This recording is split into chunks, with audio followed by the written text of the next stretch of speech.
Here's my story. I'm going to treat you like you're my analyst, and I'm going to fess up.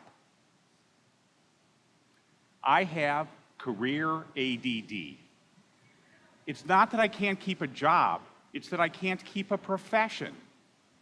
I've been a carpenter, a college writing instructor, counsel to a Senate committee, candidate for political office, full-time gambler, high-tech exec, software entrepreneur, and now here on the program I saw I was billed as a mystery and thriller writer. Not all my careers have gone well. When I ran for Congress, well, this is the high point. When I ran for Congress, it was like jumping out of an airplane without a parachute. No matter how much fun most of the ride was, the ending wasn't so good. Splat. Like a tomato on a hard tile floor, I lost.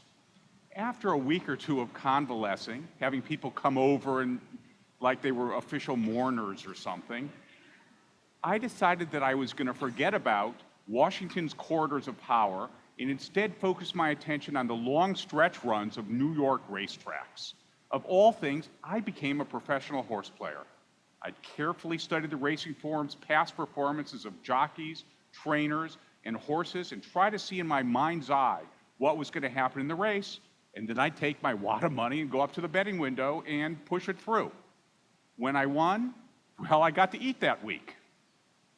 Let me tell you, I was a far better horse player than I was congressional candidate. In fact, when I got my first job in Silicon Valley, I had to take a pay cut.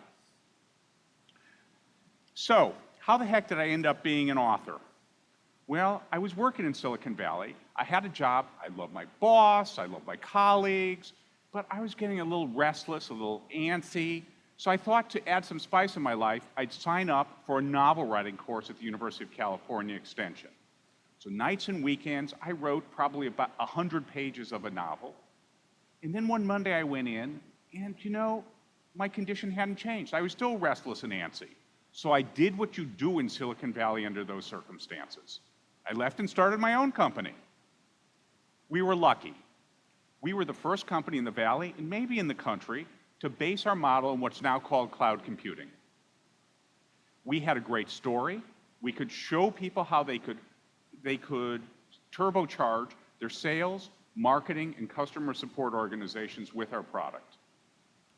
After 6 years of 80-hour weeks, we sold the company. And I did a stint at the acquiring companies, but then the career ADD set in again. It was time to do something else.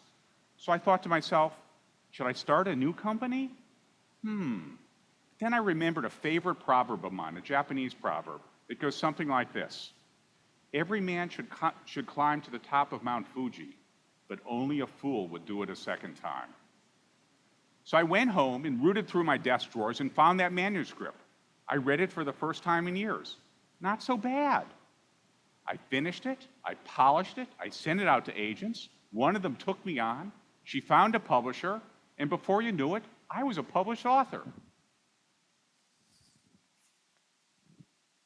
Look, a book came out. Jackie Kennedy said, if you produce one book, you will have done something wonderful with your life. And I'm not going to argue with her. But you know how this life works? There's always a catch, isn't there? And here's the catch, is it turns out that writing novels wasn't that different than starting companies.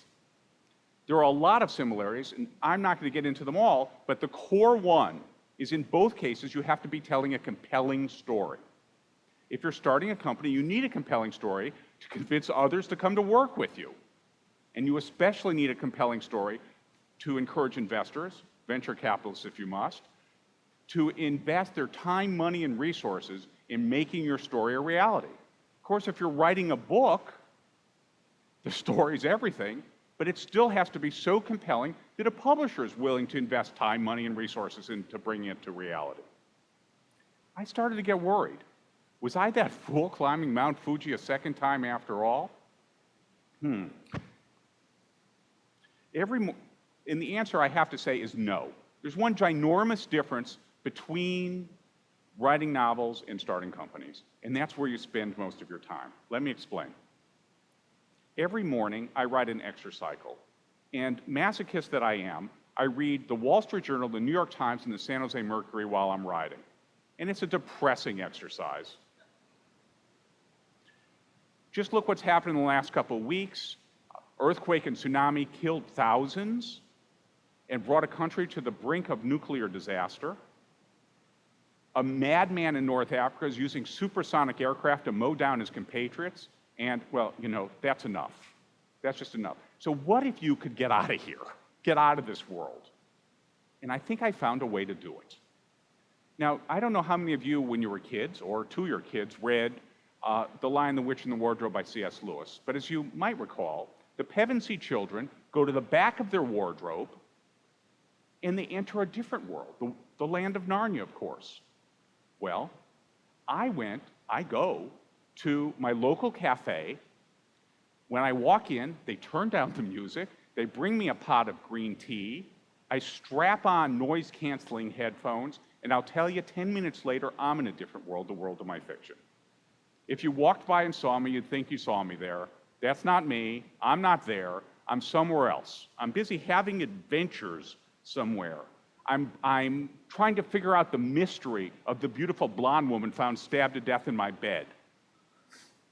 I'm having a stream of subatomic particles shot at me at 99% of the speed of light. And the whole time these things are happening, I'm busy writing it down. I'm just writing down everything that's happening. It's terrific. I'm not here, I'm somewhere else. Now, I don't know how many of you have actually looked at the American Psychiatric Association's Statistical and Diagnostic Manual of Mental Disorders. But I needed to find out what you call someone like me, who likes spending times in another world that seems just as real as this one, where people talk to me and they sound just as authentic as any of you would. And you know, I sort of settled on the word schizophrenic. The famous author E.L. Doctorow, he wrote Ragtime, said, writing is a socially acceptable form of schizophrenia. I guess that's some consolation. So now that I'm a full-fledged author, albeit one with career ADD and writer schizophrenia, do I like it? And of course the answer is, I love it. In fact, I might like it a little too much. But who wouldn't like to live inside the skin of someone else who is stronger, smarter, more courageous, more attractive to women than he is? Of course, I need all these qualities given what I have to do in this other world. I have to fight against a rapacious billionaire who's trying to steal my company, Excelnet, from me. Oh, wait a minute, that's in another world. It's not in this one. Sometimes I get confused. But you know, I'm not the only one. Chris Shipley, the executive producer of the demo conferences, said, Smasher, it's one of my books, smacks of so much reality that you can't help play the Wonder Who game. She gets confused as to which world people live in. Even worse, Scott McGrew, the NBC business and technology reporter here in San Jose, had me on air, and he said, what was the name of that villainous billionaire you have in your book? Was it Barry Ellison? And I said, oh, Scott, don't get me in trouble. That all happened in another world, not in this one. I don't need the CEO of Oracle suing me. I sent my manuscript, another manuscript, to a friend of mine. I'll call her Emily to protect the guilty. And she called me back and she said, Keith, I read your manuscript and I loved it till page 180. And I said, great, I love constructive criticism. What happened on page 180? And she said, well, you know, I know your wife too. And I said, yeah, but? And she said, well, it's on page 180 that you started cheating on her. You know, the character had a relationship, I don't know. And so I tried to say, with a better connection to this world than I usually have, Emily, it's fiction. She said, yeah, that's what you say. And if she had her way, instead of a red X there, I'd have a red A on my chest. In truth, it's the other way around from what Emily says. She thinks that the protagonist of what I write is me. It's that I become them. All right, I think I've tried to explain to you the internal compulsion I have to write my mysteries and thrillers. It's a joy to be in another world and to be somebody else. However, there are external reasons I like to write too, things that have to do with people in this world. In my mind's eye, I love to see people on a couch, squeezed into an airplane seat, sprawled on a beach chair, enjoying what I've written. If someone says to me, I really loved your book, I think to myself, well, gee, I love the world I create, that I pass into when I go into the cafe, and they must get to the same place I do through the words I've written. It's a great feeling. There are few better. There's another external reason I write too. I don't know how many of you are familiar with or remember Jessica Seinfeld's book, Deceptively Delicious.